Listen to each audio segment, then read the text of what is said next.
The last 36 some odd hours for our neighbors down to the south in the Caribbean, from Jamaica, eastern Cuba, the Turks and Caicos, and the Bahamas, have been relentless. They've been brutal. They've been painful. We are starting to get some of the preliminary numbers in regards to what Melissa's impacts look like, and we'll talk a little bit about that, as well as an overarching update for this hurricane season as a whole as we prepare for the final 30 days, the home stretch before we fully close the doors on the 2025 tropical Atlantic altogether, as well as a couple of the variables that I will continue to monitor as we wander through Halloween in a couple days and to the start of November. Welcome back to the Weather Center, everybody. I apologize again for not putting out any content on the activities of Melissa yesterday, making landfall as a 185 mile an hour Category 5 hurricane in southwestern Jamaica. Just an absolutely unbelievable impact.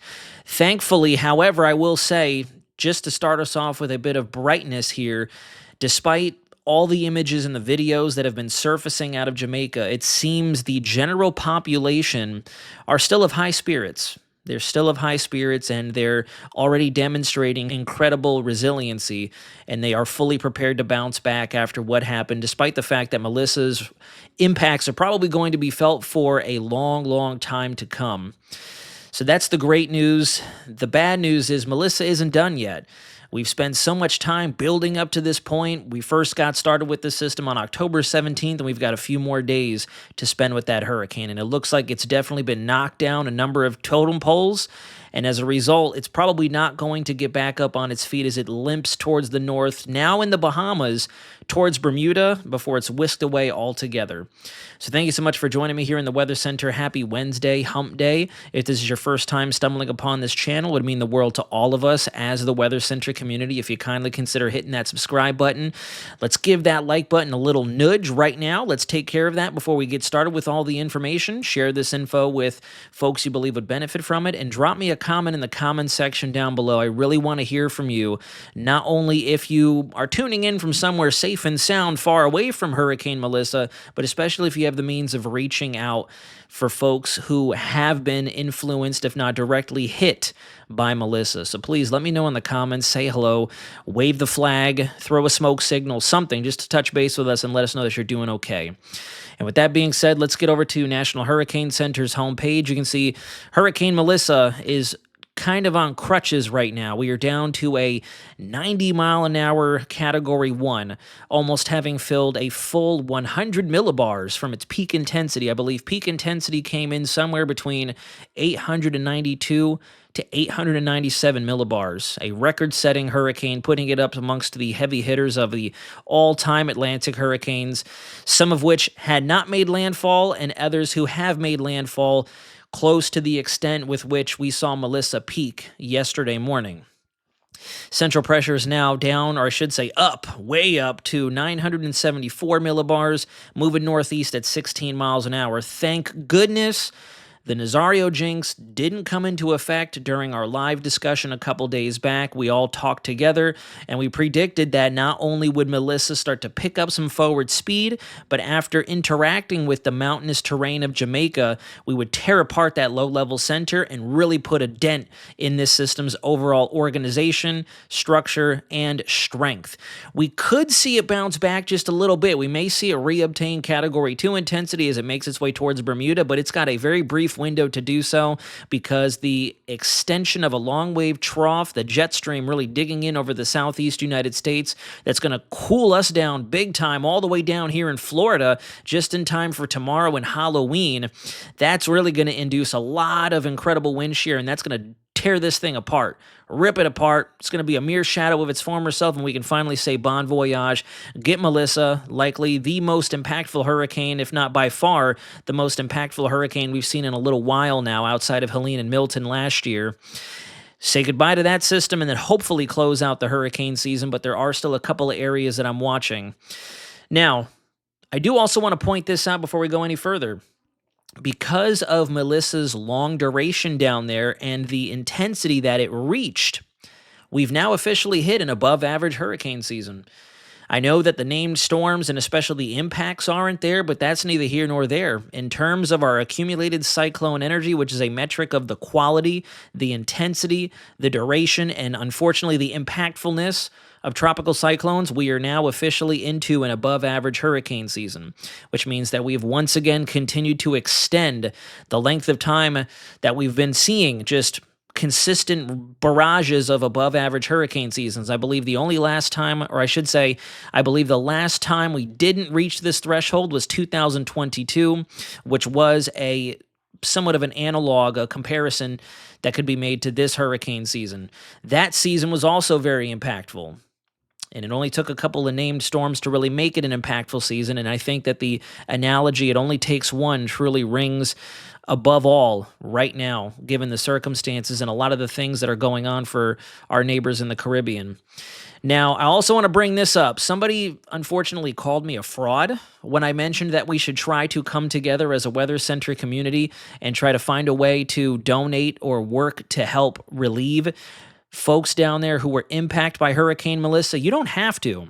I would love to. I would love to host a couple of live streams and then document the donation process, just as a way of showing you that you have my word, God is my witness, that we are going to put forth our monetary donations or whatever donations we can get together. If you want to set up a clothing drive, a food drive, however we want to do it, we can all have a live conversation about it and a discussion or two going forward over the next 2 weeks as things really settle down and hopefully the tropics close up entirely. But please don't lash out like that.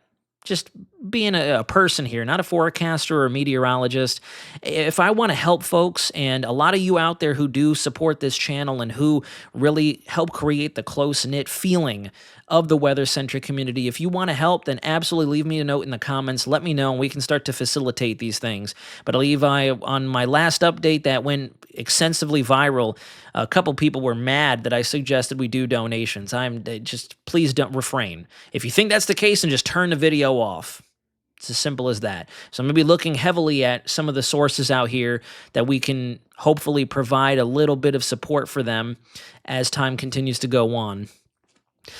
And forgive me, I know this sounds like a disheveled update, but there's just been a lot going on over the last 24, 36 hours. It came close to, wanting to give it a little more time before putting an update out there, since I know there's a lot of folks covering this, and then there's the disgusting reality that there's a lot of AI stuff that's being shared and publicized and, trending across social media. We're actually seeing fake stuff to try to exacerbate and hype the situation even more than some folks already have. And I just think that's pitiful.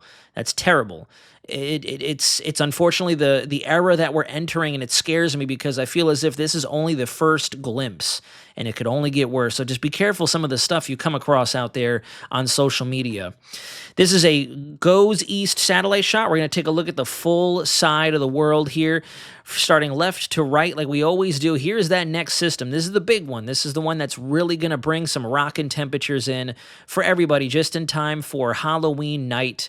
Here in Central Florida, we're expecting lows in the mid to upper 50s. Some of us may even try to reach the upper 40s as we go through tonight and then into your Friday night, Halloween time, which I'm pretty excited for, even though I'm going to be working the whole evening. Unfortunately, I'm a little discouraged about that, but it is what it is.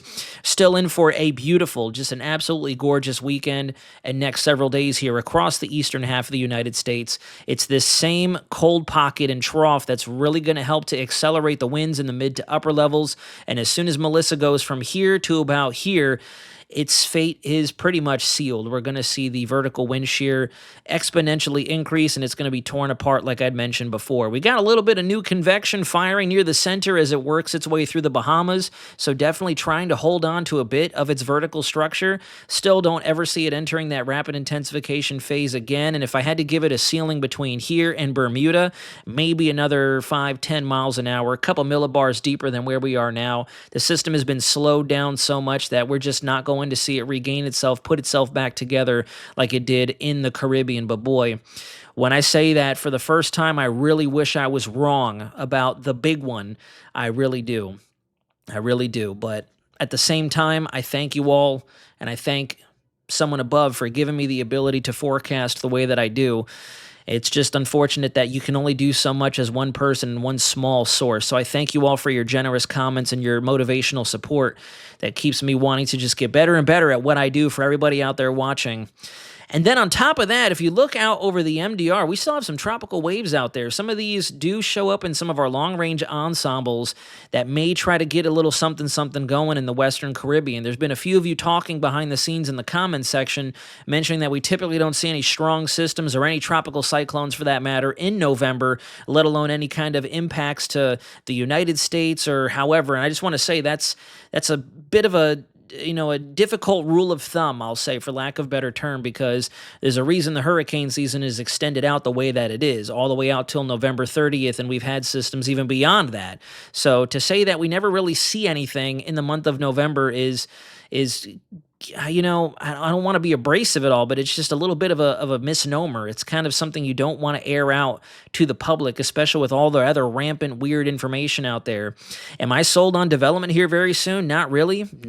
I'm still just going to keep an eye out on some of the signals we've got out there just because of what we have going on in the Caribbean. We don't need another storm flaring up. So naturally, I'll keep doing that long-range glance just to see, but still a couple of healthy tropical waves out there moving towards the west, getting ready to impact the Lesser Antilles. For those of you who watch from out there, not expecting anything crazy, you're just going to see your rain chances go up, maybe a bit of a couple of periods of elevated winds with these tropical waves, just a lot of rainfall. No organized systems are expected over the next 5 to 7 days. I can comfortably say that. Looking at Melissa, we do have a bit of a trough interaction going on, so I think that's why we are going to get just a little bit of intensification out of this thing as it moves north and northeast. And you see on the western side, there's some pretty deep convection, some of the overshooting tops, the thunderstorms that make it so high up in the atmosphere. You can see the broccoli floret, the cauliflower appearance in the visible satellite there. That's just showing how tall they are in the atmosphere. The fact that they're starting to really build back in around the center tells me that Melissa is not done yet. It's going to try to come back for a little bit of redemption, but here comes that front quickly accelerating off towards the east. And as soon as these two interact, we're going to say goodbye, Melissa, because this strong cold front is definitely going to win the battle. You can actually already see some of the dry air quickly working in a lot of the cumulus that popped up over Central Florida, that cumulus field early in the loop there. See how it just fades away, just disappears? That's that dry air really helping to penetrate all levels of the atmosphere. So Melissa's time is running short. And as you look over here at our wind shear product, you can see a lot of that coming off the United States. The pocket that Melissa took advantage of to explosively intensify into a Cat 5 has long since been left behind, and this system's going to have to fight for its life here going forward, which is exactly the punishment I think it deserves after everything that it's done. Which, by the way, before we go any further and transition to a different part of the brief, I just want to mention, based on some of the research I've done, it looks like 30 folks so far have been taken by Melissa. We have about 30 some odd fatalities reported from the system and over 140,000 people displaced from their homes, either just stuck, stranded, lost, missing, all thanks to the floodwaters, the storm surge, the landslides, and the water that has just inundated several areas of Jamaica, Cuba, and portions of the Bahamas, still ongoing right now. So it's a constant situation that's probably not going to end for another 24 hours. Then things will really start to quiet down, and we can finally just take a full assessment of what's going on. Now we'll go ahead and pick up the pace a little bit. So Global Tropics Hazards updated yesterday, and to my surprise, they actually bounced back just like we've been talking here on the Weather Center. They're finally picking up what we've been putting down for you all. Looks like week 2, valid from the 5th of November out till Veterans Day. We've got that pocket of above 20% chance for more tropical development down there, and an extension of that between the 12th and the 18th of November, which is definitely a pretty solid extension, to tell you the truth. I was looking out until about maybe shortly after Veterans Day, but they have that above 20% still in that same corner of the world all the way out till late November, approaching the last countdown to Thanksgiving, which is still doable based on some of the weak pulses that we're going to see moving through the atmosphere. The environment will be favorable. The wind shear down in the Caribbean will still stay fairly relaxed, and this could be a late CAG type setup with some of the leftover lift that we still have down there. You even saw it in the shear product. Very nice anticyclone still in place, trying to drive moisture and a free level of convection down there for things to just continue to marinate if they wanted to. Taking a quick glance at the JMA, this corroborates this. This will be updating tomorrow. This is valid from last Thursday. I'm curious to see what it shows. It absolutely nailed the favorable environment for Melissa, so I'm going to be leaning on this for the rest of the hurricane season alongside the Euro probabilities and the CFS all collectively. It shows as we go through the midsections of November, we're still going to have that column of favorable action out there all the way out till about the 18th, give or take, the 15th to the 18th, as indicated by Climate Prediction Center. When you take a look at the CFS, it shows roughly the same thing. This is out to November 21st. Still see a weak pulse meandering across the Caribbean into the west central subtropical Atlantic. So the lift will be there, and where there's lift, rising motions, you typically see a reduction in your wind shear. So while we're definitely getting close to the end, we can see the finish line. The light at the end of the tunnel is definitely there. We've dodged a lot of bullets. Some of us, unfortunately, haven't missed all of them, but we're nearly to the final portion of this season. The ensembles from the Euro still showing a very, very weak signal for something trying to get going down there in the Caribbean. Nothing else outside of that. And I would honestly argue, looking at the Euro ensembles today, this is more just noise than it is a accurate signal. So I would take this with an extensive or a hefty grain of salt. The GEFS and the Canadian ensembles are still a little bit more savvy on something trying to get going down there between the 7th and the 12th, which is something we pinpointed to begin with earlier on. We'll have to see, because part of me does believe that this is more noise than it is an actual accurate signal, something that could be trending, but we do have seedlings, weak tropical waves that will wander into that general area, so it is possible still. It's definitely possible. And I also wanted to bring this up before we wrap up because a couple of you have mentioned about the Gulf being much cooler as we go through November.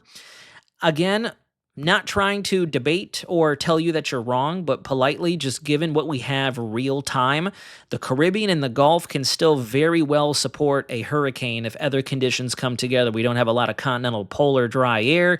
The jet stream isn't dug in all to the south. Westerly wind shear isn't cranked through the roof. Because when you look at your actual temperatures, the Caribbean is still a hot box.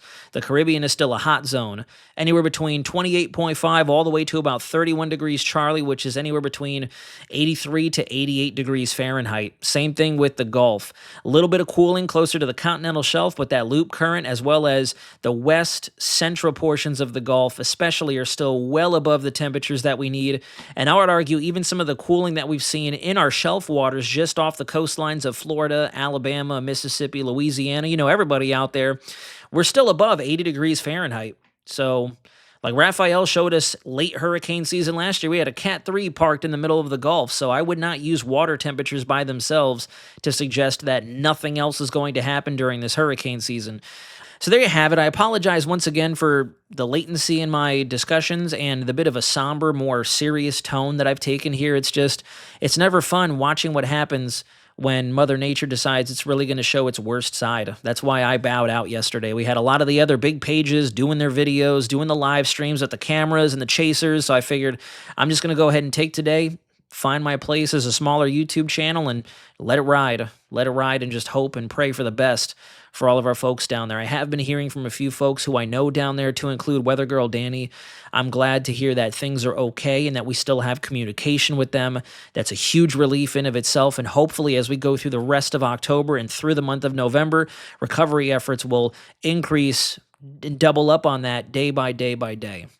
So thank you all for tuning in. Thank you all for your continued support. Thank you for all the wonderful comments that you left on the channel over the last several days. And thank you to all the new subscribers who recently found this channel, who set us way over the hump of our 20,000 milestone.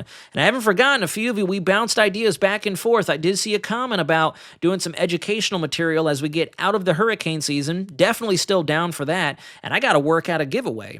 I did mention that we were going to do something fun on the channel to celebrate 20,000 subscribers, and I think now it's time for a little nudge merchandise, and I've decided we're back. Definitely belongs on a mug or a shaker bottle or even a shirt. We're back. The two infamous catchphrases or famous catchphrases on this channel. So For those of you unaffected by Melissa, I hope all has been great in your world. I hope things continue to remain on a positive and high note.